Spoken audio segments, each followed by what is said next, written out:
is just after the New Testament reading. Okay. Then, yep. Church rise after people come after the sermon. Okay.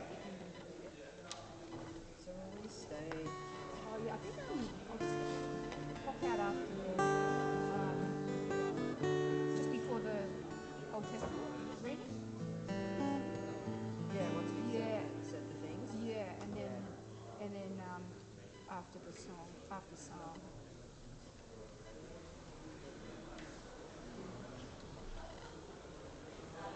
Behold first.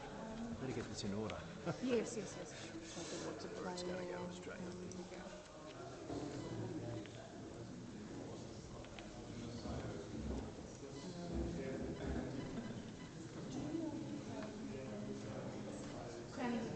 Yeah, sure.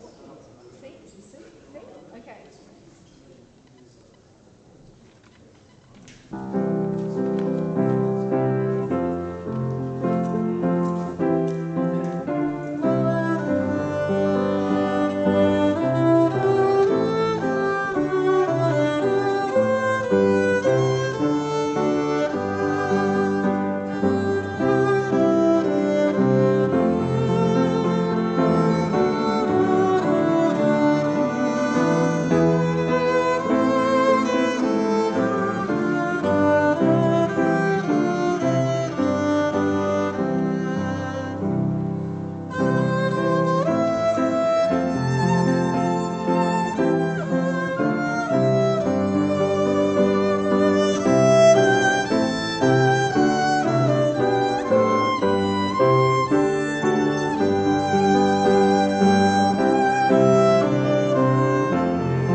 We all need that hymnal. Hang on. Hang on. How about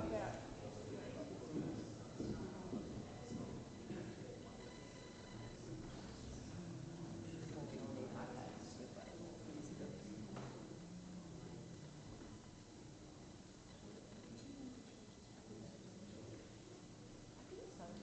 if you started, I'll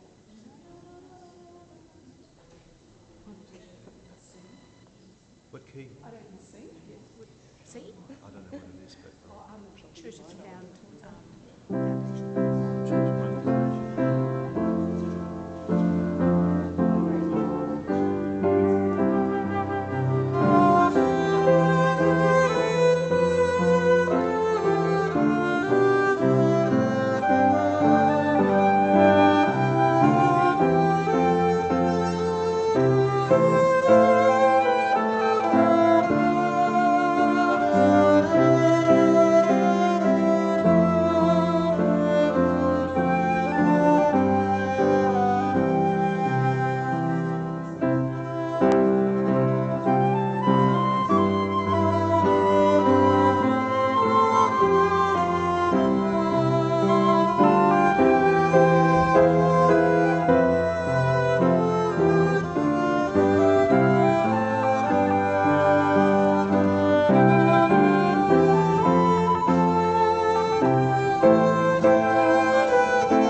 be nobody going to church. It's a joy to be able to be here to worship God, and if you're a visitor, you're very welcome. We're going to have a call to worship. We'll stand for that, and then we're going to sing the song, Behold Our God. So let's stand, please. I will praise God's name in song and glorify him with thanksgiving. With my mouth I will greatly extol the Lord. In the great throng of worshippers I will praise him. For he stands at the right hand of the needy to save their lives from those who would condemn them. Let's sing, Behold Our God. 1, 2, 3.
Please have a seat and let's pray.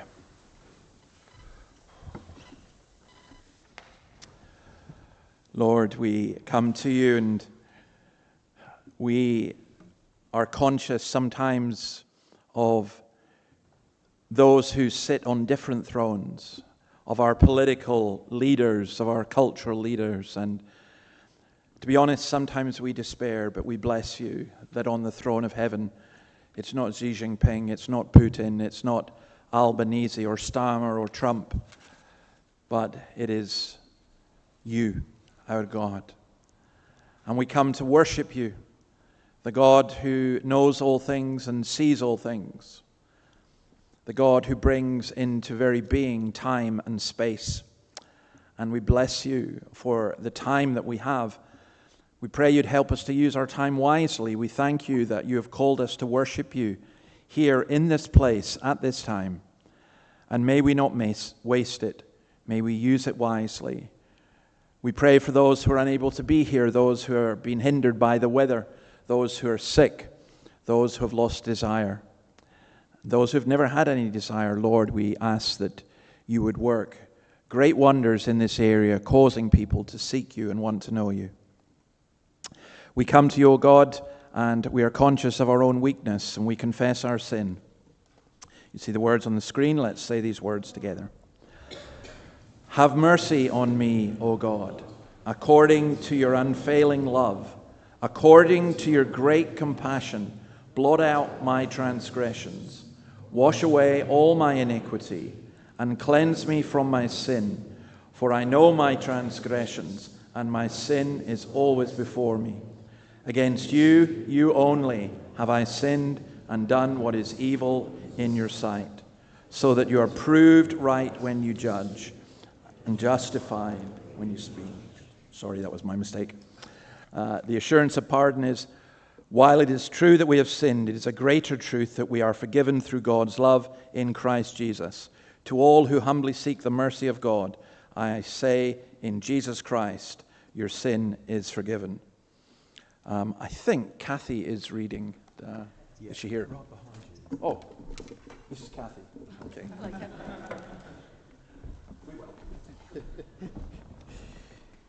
Yes, I'm the fill-in person, and I didn't realise Kathy had the Old Testament reading as well.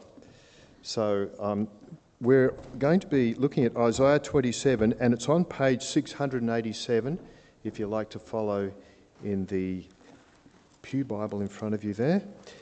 Isaiah 27, I'm just trying to find it here.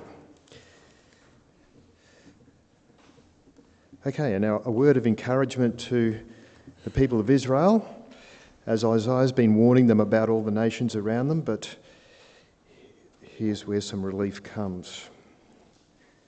In that day, the Lord will punish with his sword, his fierce, great and powerful sword. Leviathan, the gliding serpent, Leviathan, the coiling serpent, he will slay the monster of the sea.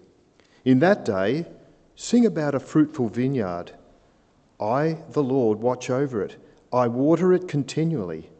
I guard it day and night, so that no one may harm it. I am not angry. If only there were briars and thorns confronting me. I would march out against them in battle. I would set them all on fire. Or else let them come to me for refuge. Let them make peace with me. Yes, let them make peace with me. In days to come, Jacob will take root.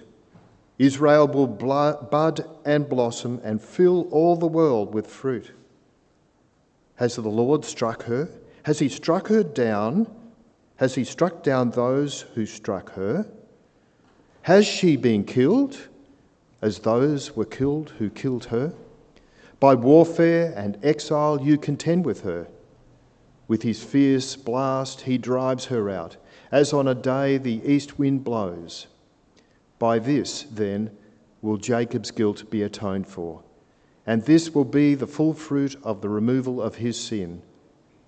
When he makes all the altar stones to be like limestone crushed to pieces, no Asherah poles or incense altars will be left standing.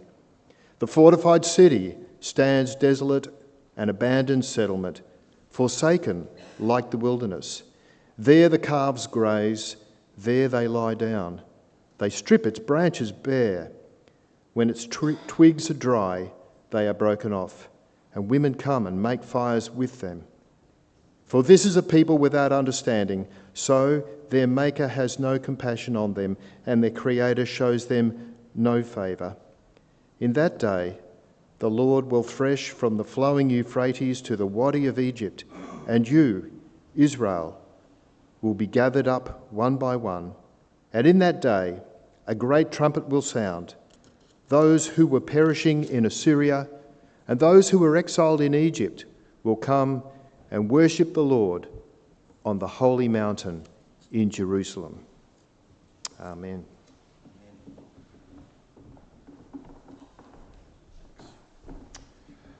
Okay, our country of the week.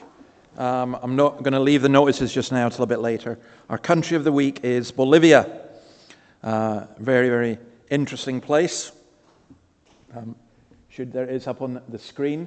I didn't realize it was so big. I thought it was a small country, but it's over a million square kilometers. It has 11.4 million people, and 93% of them would profess to be Christian. There are apparently 1,300 Bolivians here in Australia. It's an area, it's very interesting because it's landlocked, and it's got Brazil on one side, Peru on the other, Chile, Argentina, Paraguay. It's a country that should be really wealthy, but it struggles, as with so many of the South American countries, with corruption. Although I think that's a problem throughout the world now as well. So we remember Bolivia, we remember the Bolivian church. There's been growth, again, as in so many South American countries, amongst the evangelical churches. So I'm going to ask Terry if he would come and pray for us, please.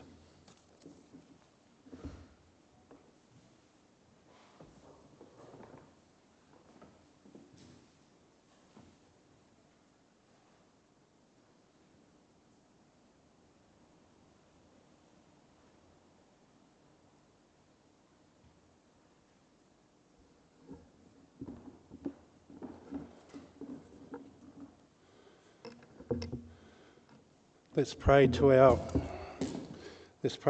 Almighty and gracious God. We praise you as the holy and sovereign Lord, the builder of your church and the shepherd of your people. You are the God who speaks, whose word is living and active, that lights our path. We adore you for your faithfulness across generations, for Christ our cornerstone and the Spirit who gives life, unity and growth. Yours is the kingdom, the power, and the glory forever. We thank you for your church, for calling out of darkness into the light. We give thanks for the faithful preaching of your word, for David and other ministry leaders who shepherd your people, and for the gifts you have placed within this congregation. Thank you for the protection you have given us, for the unity we share in Christ, and for the opportunities to serve our community. Above all, we thank you for the salvation through Jesus and for sure hope that we have in him. Father, we confess that we often stumble and fall. We have sinned against you in our thoughts, words and actions, by what we have done and by what we have left undone. We keep forgetting to love you with our whole heart and similarly overlooking loving our neighbours as ourselves.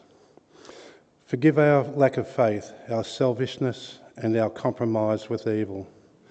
Cleanse us from all unrighteousness, and by your Spirit restore us a desire to walk in all your ways.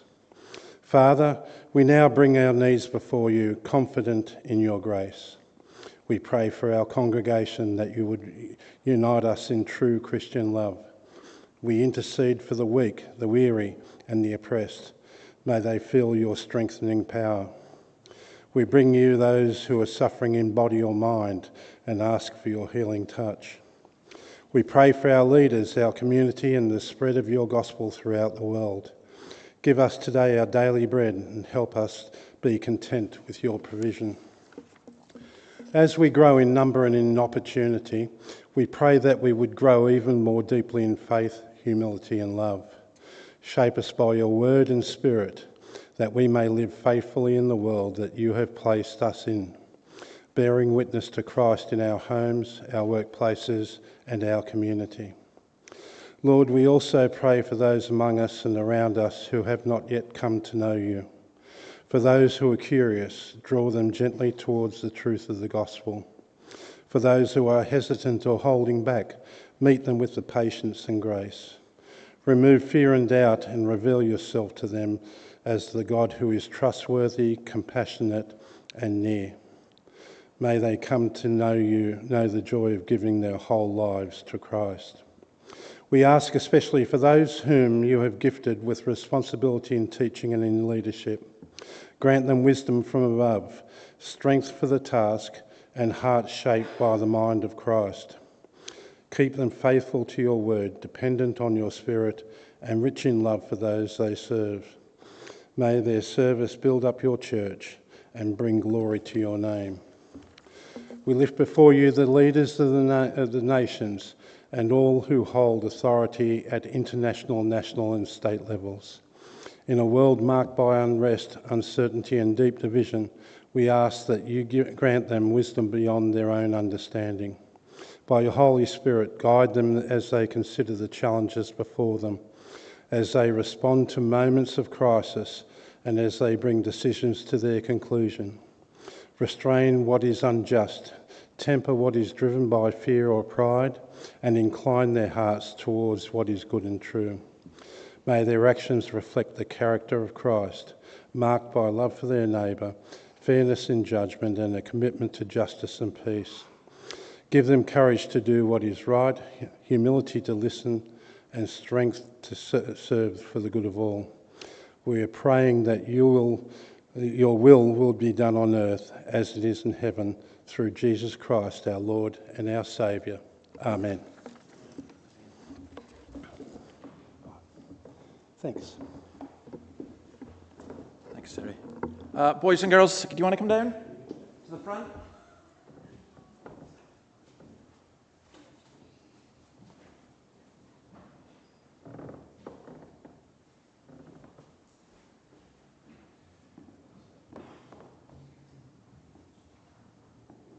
Good morning.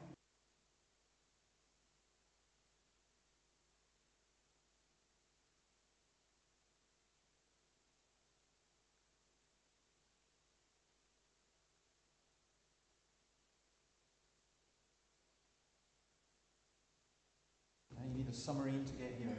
Lots of rain. Well, speaking of rain, what's this? It's actually my magic sword. What? You don't believe me? No, it is.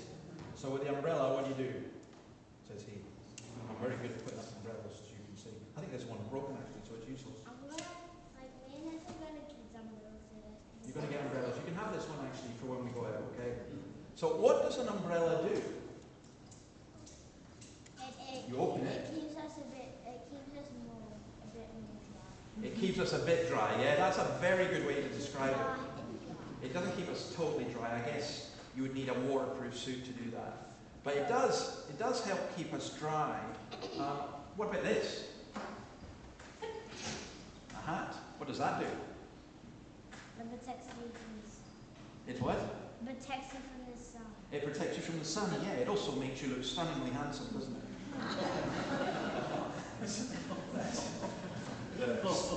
Sorry about that. So this umbrella, it's a shelter. Can you think of any other kind of shelter? A house, yeah. You don't sit out in the rain, do you? When you have your food, you won't sit out in the rain. I can think of another kind of shelter. How did you get here? How did you get to church? Did you walk? In a car, yeah. And a car protects you. Cars are waterproof only when rain. Okay, cars are waterproof until the water gets up over them. Yeah, that's true. No, only if it goes on the different. Okay. So a car is a shelter, a house is a shelter, this is a shelter. Sometimes we put clothes on to be a shelter and to protect us. Sometimes to protect us from the sun, sometimes from the rain. But in the Bible, we are told something that's very, very special. We're told that God is our shelter. And do you know what He protects us from? He protects us from evil and bad things. He protects us from anything that's evil. And so we can pray that. We can pray to God, please be our shelter. And we say, like, please be a cover over us, or like a tent. Have you ever been in a tent? Have you, Esther?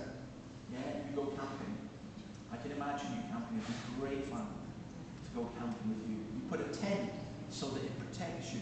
Well, it says that God is like our tent over us. And because He's the strongest thing in the world, He's the best protection. So sometimes when you're afraid and sometimes when you're scared, that's what you should be asking for. And that's what I'm going to ask just now, okay? Lord God, we thank you that you are our shelter and our protector, that you are our shield. And we pray that you would help us always to look to you. And may your protection be upon each of the children and families here, and those who are not able to be with us today. We ask in your name. Amen. Amen. I'll chat to you at the end, okay? Nice to see you.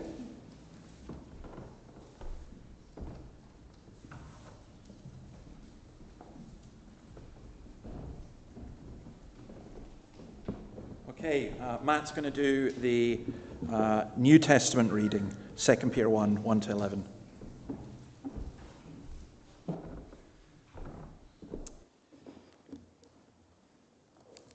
Peter, chapter 1, and we're on page 1180. Simon Peter, a servant and apostle of Jesus Christ, to those who through the righteousness of our God and Saviour Jesus Christ have received a faith as precious as ours. Grace and peace be yours in abundance through the knowledge of God and of Jesus our Lord. His divine power has given us everything we need for life and godliness through our knowledge of Him who called us by His own glory and goodness. Through these He has given us His very great and precious promises, so that through them you may participate in the divine nature and escape the corruption in the world caused by evil desires. For this very reason, make every effort to add to your faith goodness, and to goodness, knowledge, and to knowledge, self-control, and to self-control, perseverance, and to perseverance, godliness, and to godliness, brotherly kindness, and to brotherly kindness, love. For if you possess these qualities in increasing measure, they will keep you from being ineffective and unproductive in your knowledge of our Lord Jesus Christ. But if anyone does not have them, he is nearsighted and blind, and has forgotten that he has been cleansed from his past sins. Therefore, my brothers and sisters, be all the more eager to make your calling and election sure. For if you do these things, you will never fall, and you will receive a rich welcome into the eternal kingdom of our Lord and Saviour, Jesus Christ.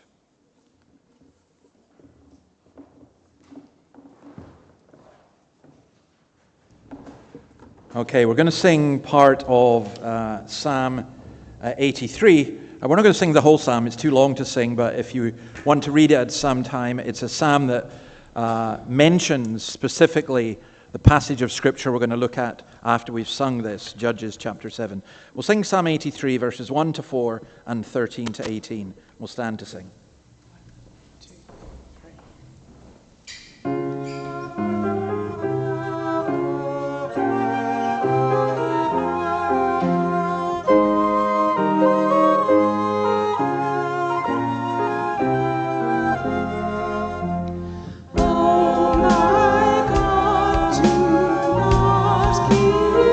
Be not quiet, be not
I think if you're following the words, the singing that people would be destroyed completely, well, that I hope we feel uncomfortable with that to some degree, but at the same time, we want evil to be taken away from this world. And in that psalm, it's interesting that it asks God to send his storm so that they would seek him, so they would be humbled and seek him. Now, we're going to look at Judges chapter 7, but before we do that, let me introduce it in this way. I think the book of Judges is just a great book for our time. I take a great interest in the news and everything, and I try not to get too bothered about it. But this week, whoa, I mean, I think I'm living in some kind of surreal movie. It just doesn't make any sense. You know, honestly, if I'd predicted this 10 years ago, people have said, oh, you're away with the fairies. But for example, I'll just list some of the things this week. A well-known commentator in the United States, Candace Owens, now thinks that Charlie Kirk was pursued by the agents from the Matrix, and he was really a time traveler. And this is taken seriously by people. People are talking as though Europe and America are going to go to war over Greenland, which is about as nuts as you could possibly make it. There's horrendous stuff happened in Iran, and the Ayatollah has admitted we've killed thousands of people, but it's not our fault. You know, it's just extraordinary. In our own country, in an attempt to stop the hate speech that some think led to the Bondi massacre of Jews, our Prime Minister cited as an example of hate speech the Jewish scriptures, which just... when I heard that, I thought, what? You're joking me. It's just extraordinary. This week, just more locally, I was really sad to see one of the shops in Beaumont Street closing, and the woman gave her reasons, and it was very, very sad. I think for some of us as well, that's the kind of bigger picture. We don't really bother with that, but some of you will this week have heard bad news. Some of you will have heard good news. Some of you will be... As I was saying to somebody earlier, if I write another book, it's going to be called Discombobulated, because some of you will be discombobulated. And if you don't know what that word means, ask my wife, because it's her favorite word. That's what I look at. And then I come to God's word, and this is describing a situation which was, about... it's about 1,300 to 1,000 BC, so over 3,000 years ago. And yet, it addresses our world today. So whatever your reason for being here, I'm glad that you're here. I'm glad that you came to hear God's word. And as Jesus says, if you've got ears, listen. Now, just a note about how we read the Bible as well. It's very important. I have just finished reading Sun Tzu's The Art of War, which is just a great wee book that some of you will have read because it's like a classic, and if you want to show off and pretend you've been educated, you know, you can just drop it in along with Stephen Hawking and, The Brief History of Time. But it's a very, very interesting wee book from the 5th century BC in China, famous for lots of things. If you know the enemy and know yourself, you need not fear the result of 100 battles. Appear weak when you are strong, and strong when you are weak. It's full of things like that. And it's seen as a manual for war. When we read Judges, it's really important, when you read any part of the Bible, to bear in mind what it is and what it isn't. This is not a manual for war. It is dealing with God's people, how they keep going astray, and how God keeps bringing them back and showing mercy on them. And that's what we're looking at in the story of Gideon. Now also, to help you think through this, I want you to think about it this way. There's a photo there of the church. This is not a big church. We can seat about 125. So, yeah, it would be great if the pews were full and we had to do a second service and we had to use the balcony. But it's a small number of people, relatively small. And it's worse than that, and I don't mean to insult you, but look at who we are. none of us are superheroes. And to be honest, most of us are messed up. Somebody came to me once and said, I don't think I could come to church because everyone's got their act together. And I said, honestly, I don't know a single person in my church who's got their act together. So no, come and join us. You'd be very, very welcome. You're a messed up person. We're messed up people. Fine, you'll fit in. That's the way it is. But how can we make an impact when we're so few? And what you get is you get church teachers and strategists and so on. They say, you need this amount of people and you need to do this and you need to do that. And I all think that's just a complete waste of time because we can't. And that's where this comes in here. You'll see as we go on. It was, when you think about Israel and the Jews, Deuteronomy 7:7, the Lord did not set his affection on you and choose you because you were more numerous than other peoples, for you were the fewest of all peoples. Israel's a tiny nation. To be honest, it's a bit like Greenland taking on the world. It's tiny. And it's in the middle. It's not just that it's a tiny nation, but it's on the road between Egypt and Assyria and Persia and India and Rome and Greece. And it seems almost impossible that it would have survived. There were many other tiny nations that did not survive. But the few, God can save through the few. It's Winston Churchill who said, never in the field of human conflict was so much owed by so many to so few. And he was speaking about the RAF pilots during the Battle of Britain. So let's get into the story. Let's read the first 8 verses. It's Judges chapter 7. Early in the morning, Jerubbaal, that is Gideon, he's got his new name now, by the way. For those of you who were here last week, his name is now the one who fights against Baal. And all his men camped at the spring of Harod. The camp of Midian was north of them in the valley near the hill of Moreh. The Lord said to Gideon, you have too many men. I cannot deliver Midian into their hands, or Israel would boast against me. My own strength has saved me. Now announce to the army, anyone who trembles with fear may turn back and leave Mount Gilead. So 22,000 men left, while 10,000 remained. But the Lord said to Gideon, there are still too many men. Take them down to the water, and I will thin them out for you there.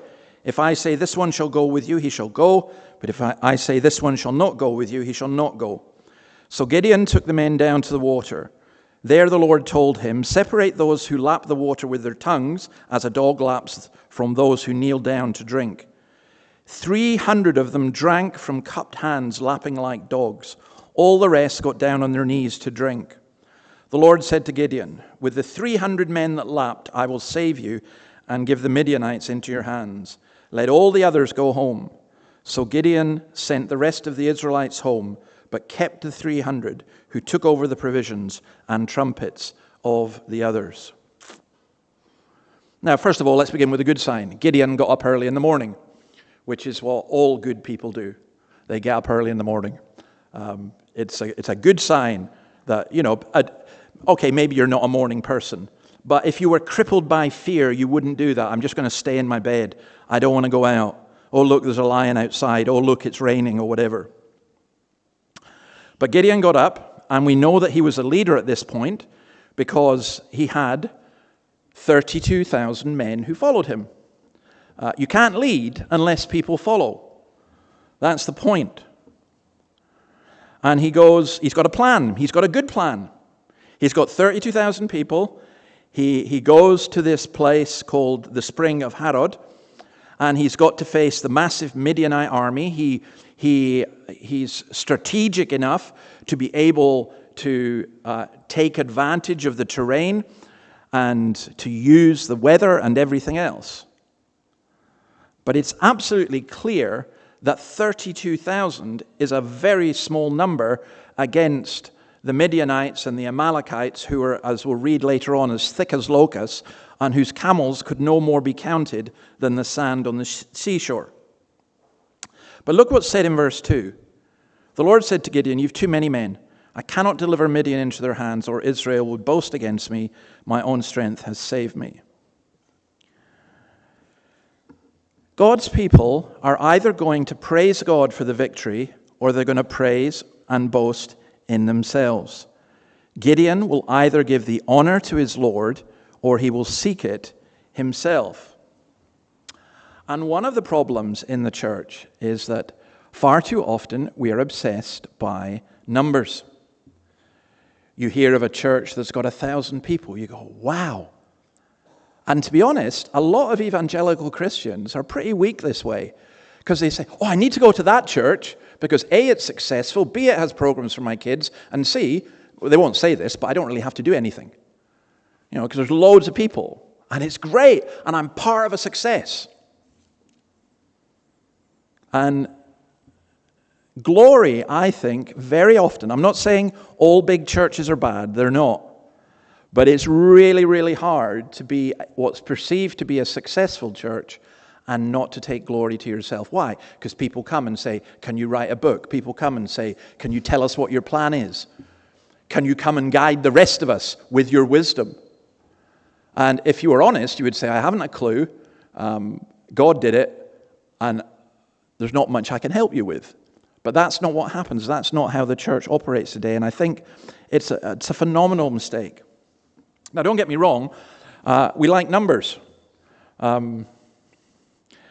If I came in here on a Sunday morning and there were only 10 of you, I would have to swallow hard and just say, it's okay. The Lord has brought these 10. Let's get on with it. Because it would be discouraging. That's why Hebrews says, let's not give up meeting together, so that we encourage one another all the more. But I can tell you this, that you learn not to depend on numbers if you've experienced any kind of Christian renewal. In our second charge in St. Peter's in Dundee, I remember in the evenings, the numbers were so small. Now, it was a big building, 750 to 1,000 people you could get in. It was registered for 1,000, I have no idea. I think it must have been in the old days that people were shorter and smaller and thinner. But, you get 750 people in. And I'd look at it on a Sunday night and be single figures. And they'd be dotted around the pews. And being Presbyterians, most of them would be towards the back. And it was so depressing. And we thought about stopping the evening service, and the only reason we didn't was because there were people who were on shift work who came at night who couldn't come in the morning. And yeah, I have to say this, that I can recall a handful of services in my lifetime, and several of them were that evening service with a handful of people. There was a sense of God's presence, and there was a joy that you were there, and also a sense of disappointment that other people had missed out. God can save by few. That's the point. The greatest danger is we believe that we can save ourselves, or at least take some of the credit. Now notice how this was done here. I think this is brilliant. Until I looked at this in more depth, it's like most of Judges, I just skimmed it, and I get a lot more from looking at it in more detail. So first of all, 2/3 of the men went home because they were asked, are you afraid? And they went, yeah, you're kidding. There's a Midianite army of hundreds of thousands. Of course we're afraid. Well, go home. If you're afraid, go home. I think you get two things in that. This is God's purpose, but it's also human psychology. If you have an army that's filled with fear, it's very easy for it to give up, for panic to spread. Now, I think Gideon would have been shattered by this. He thought he had at least a decent-sized army, and 2/3 of them were not yet ready to fight. That's why, again, let me just say this about the church. And please, I'm not having to go at anyone. I just want you to think about this. I'm not interested in numbers. Because if you come along here and you're afraid, or you can't be bothered working, or you're dead lazy, or whatever, what's the point? You're no use to us.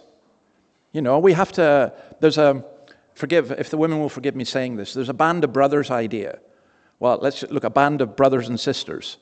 We have to work together. We have to be in it together. And if at the first time there's opposition or trouble, someone says, oh, I'm out here, then there's no point in you even starting. Now, that's not to chase people away. Some of you are not Christians. Some of you are recovering from being battered Christians. And I would say to you, take your time. You're not here in that sense to fight in that regard. But you're here to be healed and at some point to join Christ's army in that way. But it is devastating when you lose people. I remember one year, we were a congregation of only about 60, 70 people. And one year we lost 20 people. And they weren't 20 people we wanted to lose. It was just individuals, somebody dying, people moving on, a couple of people falling out, all that kind of stuff. And at the end of the year, we lost 20 people, including people I'd been working with for years. And I was absolutely devastated and thinking, what's the point? Lord, what's the point in carrying on with this? If this is just going to keep happening. But within a year, God had sent more than 20, 40 people. And without being rude to the people who had left, they were even better. So we have to be really, really careful in what we say and think and do. I know sometimes people say, I remember we grew from a handful to about 40. I remember one woman saying, I hope we don't grow anymore because I won't know everybody and this will do us fine. No, we can't think like that. We mustn't think like that. So look what happens. There's still too many men, so Gideon separates the 9,700 who knelt to drink water from the 300 who used their hands to scoop it up. I wonder what you would have done. I'd have been one of the 300. I can't kneel because of a bad back, so no. I'd have been one of the 300, definitely. But it's funny. This is what I said about it not being a military manual. I actually read somebody saying, well, this was kind of a military test because the 300 were more alert and they weren't nailed down and so they were holding on to their weapons and they stayed on their feet while the others drank in such a way that they were defenseless. That's not how you read the Bible, right? Don't read the Bible like that. You come up with every cranky theory and justify it in that way. No, this was just God's way of separating things. What more shall I say, says Hebrews. I do not have time to tell about Gideon, Barak, Samson, Jephthah, about David and Samuel and the prophets, who through faith conquered kingdoms, administered justice, and gained what was promised, who shut the mouths of lions, quenched the fury of the flames, and escaped the edge of the sword. And this is the great line, whose weakness was turned to strength, and who became powerful in battle and routed foreign armies. And the whole point of that is to say that all the glory goes to God. There's a very, very dangerous period in a congregation like ours life. It's when we start to grow and more people come. You'll then get people who come because there are more people coming. Because it becomes you may find this hard to imagine, Scots, Kirk ever being trendy, but we could be. And that could happen, and people come because of that reason. And then people within the church get a bit proud. And somebody like me thinks, this is great, look how wonderful I am. Or other people. And then other people say, we want to latch onto this and grab a bit of it. And we forget that it's all God's. 2 Corinthians 12, Paul says this, even if I should choose to boast, I'd not be a fool, because I'd be speaking the truth. But I refrain, so no one will think of me more than is warranted by what I do, or because of these surpassingly great revelations. Therefore, in order to keep me from becoming conceited, I was given a thorn in my flesh, a messenger of Satan to torment me. 3 times I pleaded with the Lord to take it away from me. But he said to me, my grace is sufficient for you, for my power is made perfect in weakness. Therefore I will boast all the more gladly about my weaknesses, so that Christ's power may rest on me. That is why, for Christ's sake, I delight in weaknesses, in insults, in hardships, in persecutions, in difficulties. For when I am weak, then I am strong. I think if God, and I believe he is actually working amongst us as a congregation, it will never all be roses. It'll never all be sweet. There'll be moments of great joy and great celebration, but there will also be moments of great pain. And there will be great difficulties, because that's what happens. And sometimes those difficulties seem almost overwhelming. But God's strength is made perfect in our weakness. And I need to say this is how salvation works as well. and how repentance works, because it's only as we know our own weakness that we begin to understand God's grace and love. I had an astonishing conversation. I'll say it because it's online and it's public, so I don't mind saying it at all, with Jeffrey Bullock, one of the founders of Hillsong. And in the course of that conversation, he said something that afterwards I said, do you want me to scrub that? Because that's a very public thing to say. And he said at the time he was writing worship songs for Hillsong, he wasn't even sure that he was a Christian when he looks back. And it was only when he came to realize his own weakness that it made him really seek God. It was an incredible admission. I loved him for saying it, actually. Because that's how you need to understand God's grace and love. You're not a Christian. Let me explain it this way. You've got a bill that you need to pay. And you've got a friend who comes along and says, don't worry, I'll pay it for you. But you don't know what the bill is. You don't know the amount. And they go and pay it. And then you open it up and you see that it was $50. And you go, oh, that was nice of my friend to pay that. But maybe you open it up and it's $50,000 and he's paid that. And you go, I mean, I'm telling you, you're going to react differently. Of course you're going to react differently. And Jesus says this in Luke 7:47. Those who have been forgiven much, love much.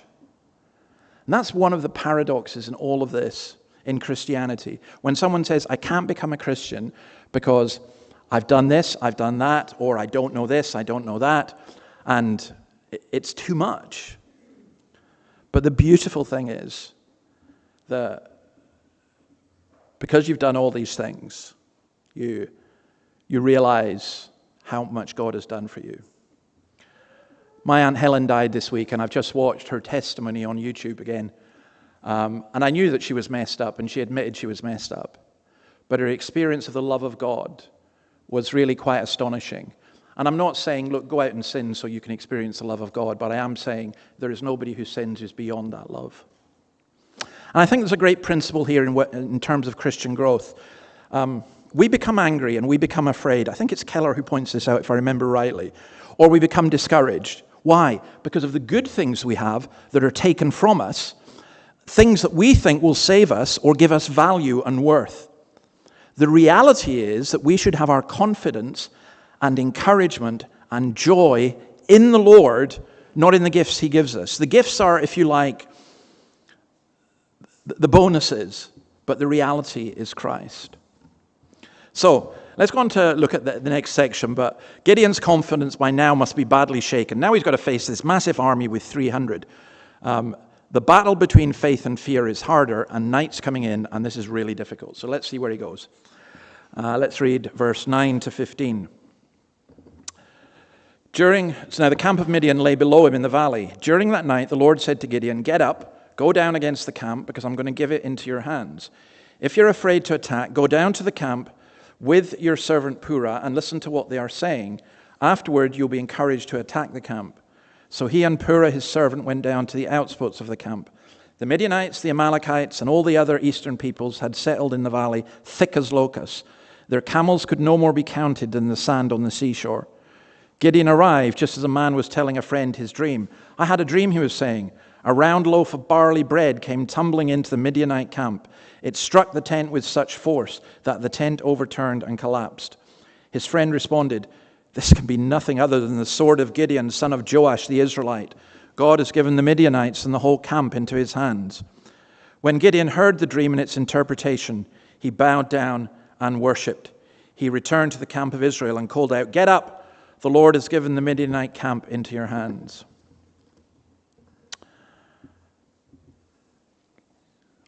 The bit that gets me about this is a couple of pagans having a dream that encourages Gideon. God can use amazing things, just different things. We've got this idea. If we develop this, or we write this book, or we do this, or we do that, then that's what will work. But God can use the most incredible things in some ways. I think of how my sister was converted, partly through a non-Christian song as well as through Christian sermons. Or I think of how a friend, Nathan, who was a Hindu, he tried to read through the Hindu scriptures. His father was a Hindu professor. He got really stuck, and he ended up joining a cult. And it was through the cult that he was converted. And when he was converted, he knew it was wrong. It was a cult. God can use all different kinds of things. And Gideon needed something. He needs assurance. Now, look what the Lord says to him. He doesn't say, hey, it's okay, I'm with you, get on with it. He says, I want you to go down the hill. He's up a hill, up a mountain, really. I want you to go down, see that vast army? I want you to go down there. Now, I hope all of you will understand this cultural reference. If not, your task this week is to go home and watch all 3 of the Lord of the Rings films, but especially the last one. Because it's the scene, this is the scene in Lord of the Rings at the end where Sam and Frodo are crossing the plains of Mordor towards Mount Doom. And some of you are going, what is he talking about? And others of you are going, yeah, I remember that.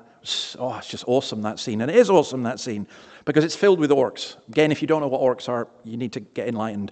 And it's filled with orcs and thousands of other troops. And it's impossible. These 2 wee midgets, these Scottish hobbits, because they do speak with Scottish accents, they're crossing Mordor, to Mount Doom. I mean, the whole imagery, and it's dark and terrible and everything else. That's where they've been sent. Gideon, the Midianites, and their allies seem like locusts. They've so many camels they can't be counted. And it's so discouraging. And again, I want us to look at our situation realistically. I'm so tired of people coming and saying, David, revival's just around the corner. Or, God's going to do this, or whatever. We haven't a clue what God's going to do. And as I've told you this before, I used to have a poster, which I did like. I got rid of it eventually because it was a bit negative, on my wall in university, which said that, I was sad and miserable, and people told me to cheer up because things could get worse. So I did cheer up, and things did get worse. That can happen very easily and very quickly. We're in a situation here that with some, there's real hostility towards God. But I think far worse than that, there's just indifference. Most people don't care. Your neighbors couldn't care 2 hoots that you came to church today. They don't care. And I think that in very many ways is just discouraging. You think about your neighbors, your family, and the wider culture. There's an amazing incident on the BBC, look it up, with a rapper called DC3. Now, okay, we're all into rap, but DC3 is apparently, I don't know this scene at all, he's a Christian rapper. He's got 1 million Instagram followers. He's called Daniel Chenjeri. He's only 18 years old. And this BBC, he's won a Mojo or something. And this BBC interviewer was interviewing him and said, who are your big heroes? And he said, Santan Dave, Kendrick Lamar, I'm going, who are these people? But, and most importantly, he said, Jesus Christ. And the presenter, Geeta Guru Murphy, went, and it was either a hiss or a sharp intake of breath. Either way, it was just as bad. Mentioning Jesus on the BBC as your hero, that's ridiculous. Well, that is evidence of some of the cultural hostility that exists. Anyway, what does Gideon do? They crawl to the edge of the enemy camp, and in the stillness of the pre-dawn, they're able to hear a conversation between 2 of the enemy soldiers. You may wonder, how is that possible? If you've ever been in a big area where there's mountains and valley, voices carry, especially during the night. They have a dream. And this dream tells us 2 things. Firstly, they're afraid of Gideon. Well, firstly, actually, they'd heard of Gideon. And secondly, they're afraid of him. This loaf of barley knocking down a tent. Dreams fascinate me. I'd rather not have most of the ones that I have, but this dream of a barley loaf knocking down a tent. And the whole point of Gideon hearing this is for him to realize that the things that are opposed to us are not as strong as they seem. The Midianite soldiers with all their armor, the orcs with all their threats, they're actually quite scared. So in 2 Kings 6, there's a story of Elisha. When the servant of the man of God got up and went out early the next morning, an army with horses and chariots had surrounded the city. "Oh no, my lord, what shall we do?" the servant asked. "Don't be afraid," the prophet answered. Those who are with us are more than those who are with them." And Elisha prayed, "Open his eyes, Lord, so that he may see." Then the Lord opened the servant's eyes, and he looked and saw the hills full of horses and chariots of fire all around Elisha.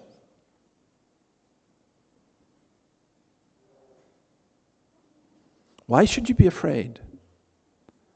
Why should we fear that things we do won't work? So what? If God is with us, who can be against us?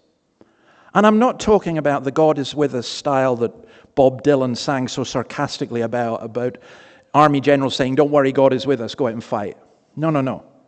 I'm talking about the assurance that we know who God is. And we need that assurance, and we need to know He's with us. The whole book of 1 John is written to assure us that we know and have come to know Him.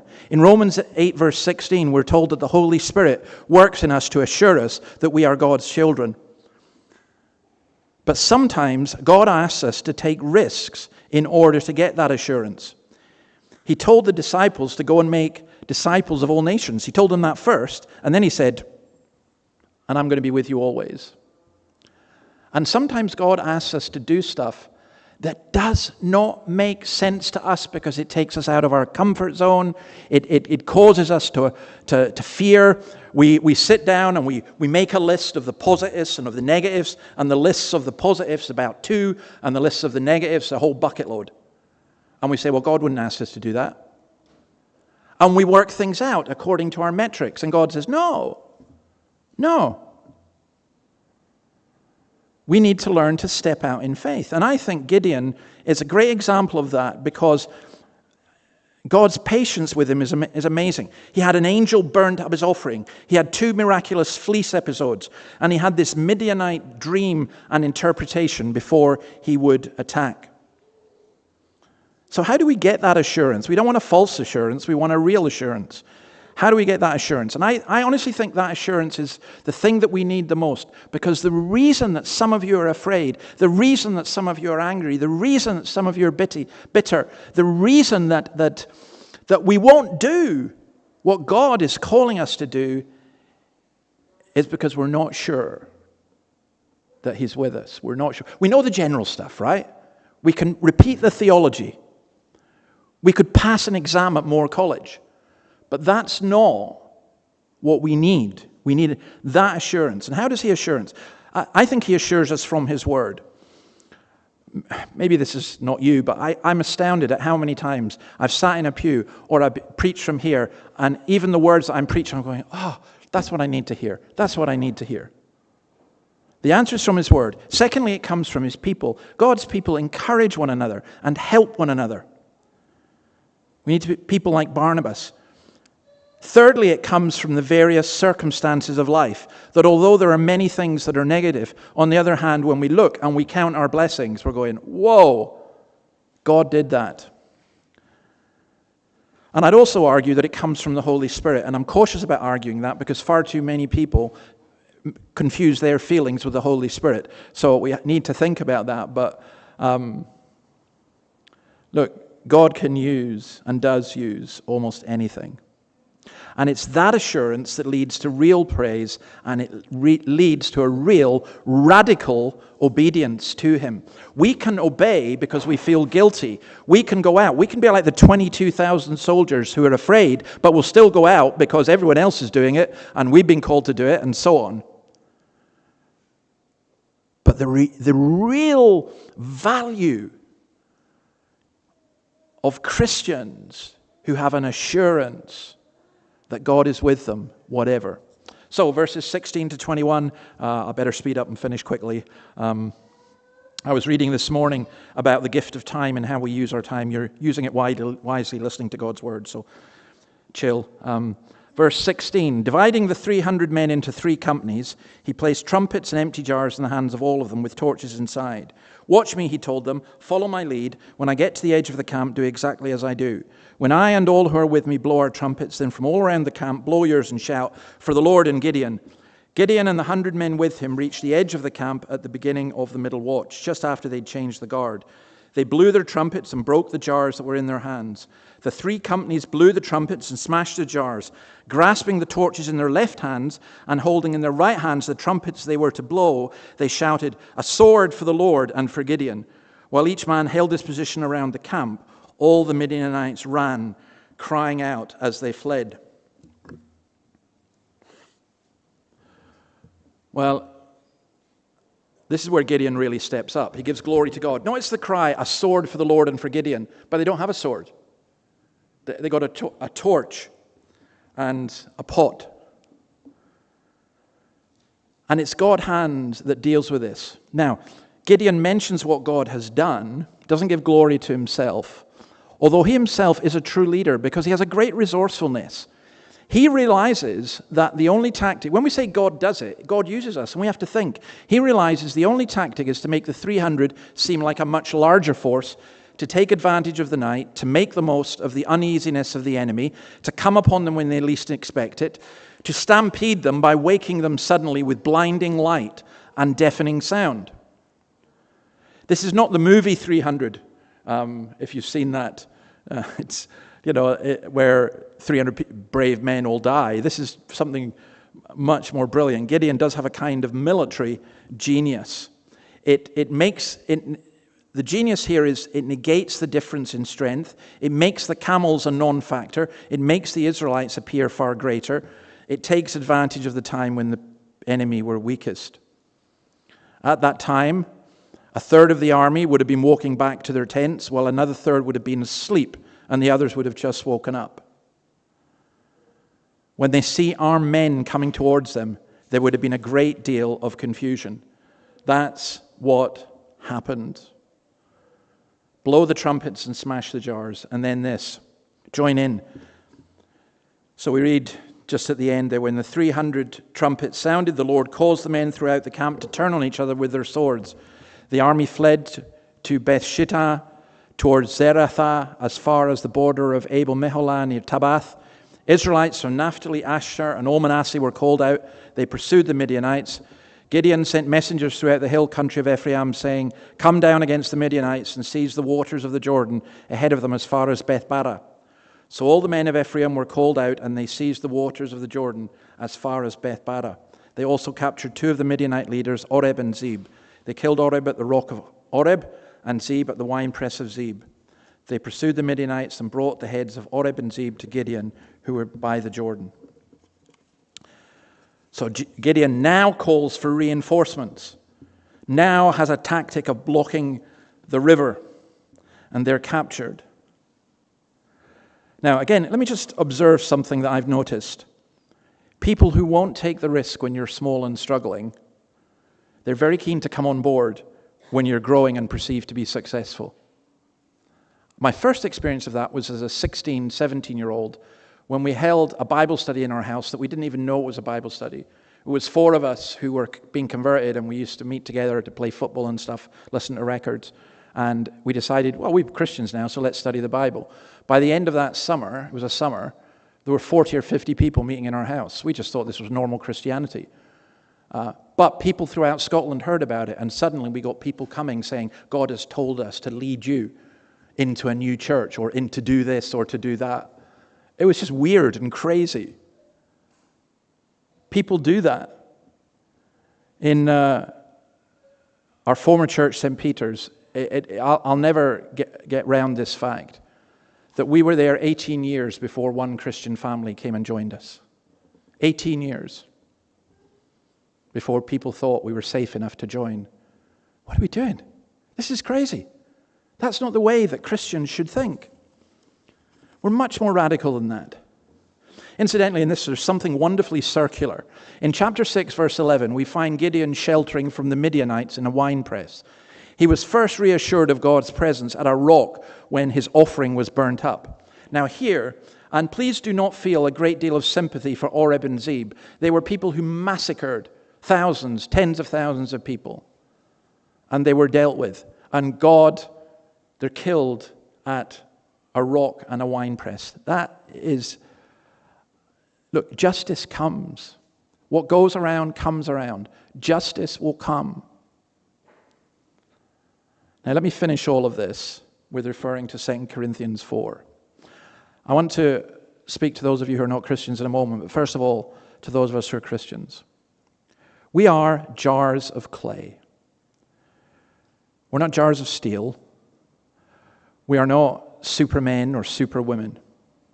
For what we preach is not ourselves, but Jesus Christ as Lord, and ourselves as your servant for Jesus' sake. For God, who said, let light shine out of darkness, made his light shine in our hearts to give us the light of the knowledge of God's glory displayed in the face of Christ. But we have this treasure in jars of clay to show that this all-surpassing power is from God and not from us. We are hard-pressed on every side, but not crushed, perplexed, but not in despair, persecuted, but not abandoned, struck down, but not destroyed. We always carry around in our body the death of Jesus, so that the life of Jesus may also be revealed in our body. I've gone into churches that everything's shiny. REM, shiny, happy people. You know? Everything's good. Everyone gets their problem sorted. If anyone confesses to sin, it's only to announce that they've been healed from it and they're now reconciled with their wife or whatever. But we're jars of clay. Physically, we're jars of clay. We're fading. Mentally, we're jars of clay. We have limits that we cannot go beyond. Psychologically, spiritually, we're jars of clay. That may be discouraging to you. I cannot describe how encouraging that is to me. I cannot describe how encouraging that is. Because the Lord takes jars of clay, and even though he breaks them, he uses them to shine light and to bring great light into a dark world. So let your light so shine before men. And for those of you who are not Christians, or you're a bit confused, or you're just not sure where you're at, you are also jars of clay. But that doesn't mean you're a blob of carbon floating in a meaningless world. For some reason, the algorithm got it right this week. It sent me lots of intelligent design stuff. And some of it's mind-blowing. Some of it's so mind-blowing, I thought, nah, that's not right. I've got to investigate. And I did investigate, and everything I was sent was true.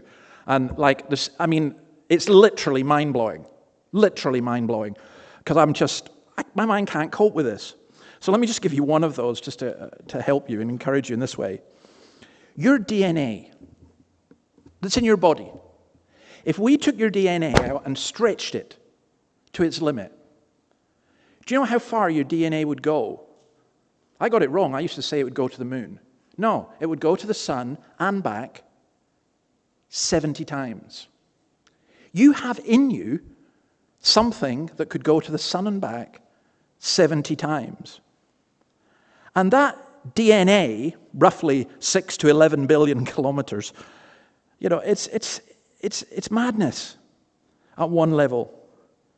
But it's what makes you you, and it's the incredible complexity of the human body. In one cell, you have more information than all the data gathered in all the AI computers in the world. In one cell. Now, if you want, you can try and argue, it's just all an accident. No, get a grip. You've been given a brain to think, so don't nullify your brain by thinking stuff that doesn't make sense. You are fearfully and wonderfully made. But here's the point. You need spiritual life. You need light. You need hope. You need love. Which is why you need to come to Christ, who is the center and author of all life. He's the one who made you with that DNA. And by the way, it's totally unique. No one else has got your DNA. And you're not dross. You're not someone just to be discarded who's leading a meaningless life. And even with the mistakes and the sins that you've made, and some of them are terrible, you can be forgiven. And you can come to know Christ. And you can become whole, healed, forgiven. It's wonderful, the light of the world. Amen. Let's pray. Lord, thank you for your word. Thank you for its power and its extraordinary beauty. Help us as we continue to praise you. In your name, amen. So I think we're going to sing something. Oh, Church Arise. Yeah, let's sing that. Let's stand and sing that. Please.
Seated. Let's confess our faith together. Christian, what do you believe? We'll say the words on the screen. We confess and believe in one God, infinite in being and perfection, a most pure spirit, invisible, without body or parts, immutable, immense, eternal, incomprehensible, almighty, most wise, most holy, most free, most absolute.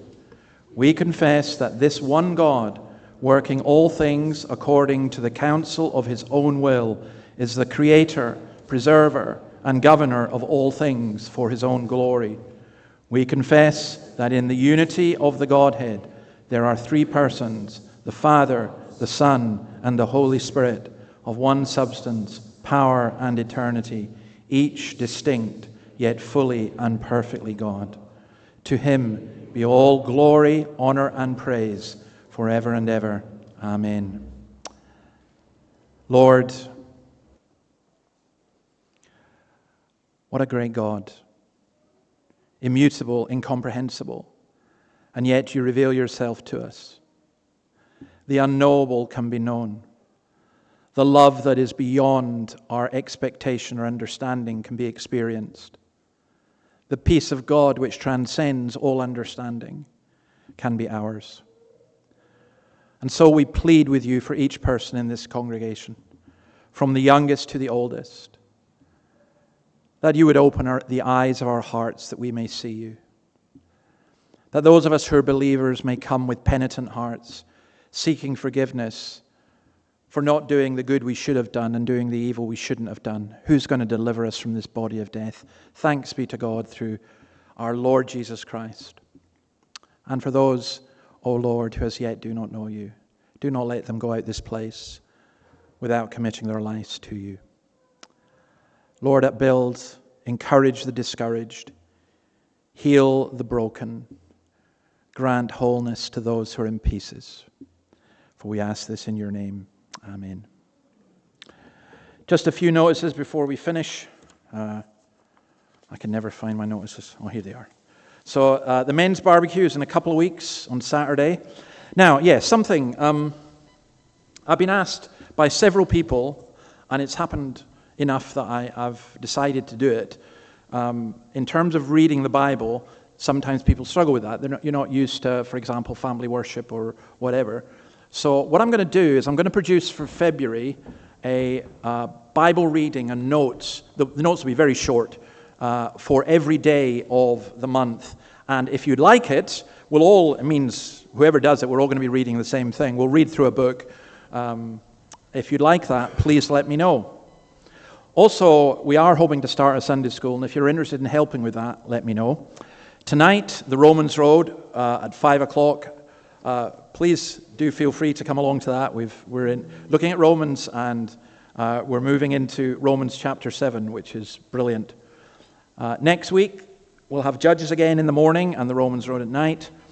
There's the funeral of Faye Mansfield tomorrow here in the church at 11 o'clock. We have the Saturday prayer meeting at 9 o'clock. I put out a weekly pastoral letter. If you'd like to receive it and you don't, let me know. All the sermons and everything else go on the website. There's a guest card if you are a guest, and if you'd like us to make contact with you, please do fill that in, put it at the front, or just give it to me. And if you've got questions or comments or would like to meet, let me know. Well, let's finish by singing this great prayer, Let Your Kingdom Come. Let's stand and sing.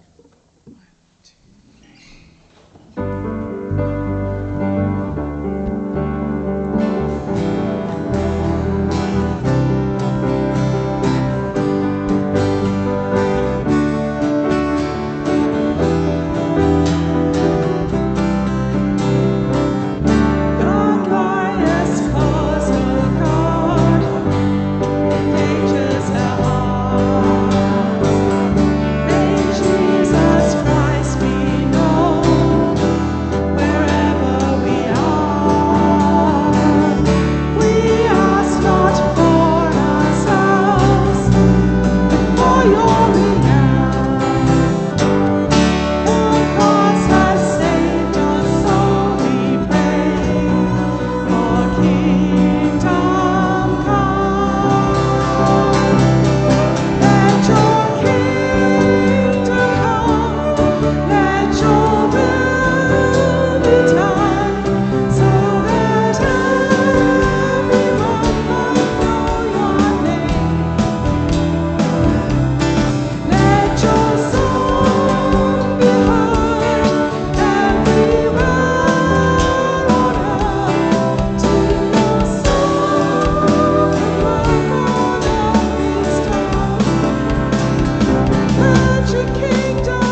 Now to you from him who is, and who was, and who is to come, from Jesus Christ, who is the faithful witness, the firstborn from the dead, and the ruler of the kings of the earth, may grace and peace abound.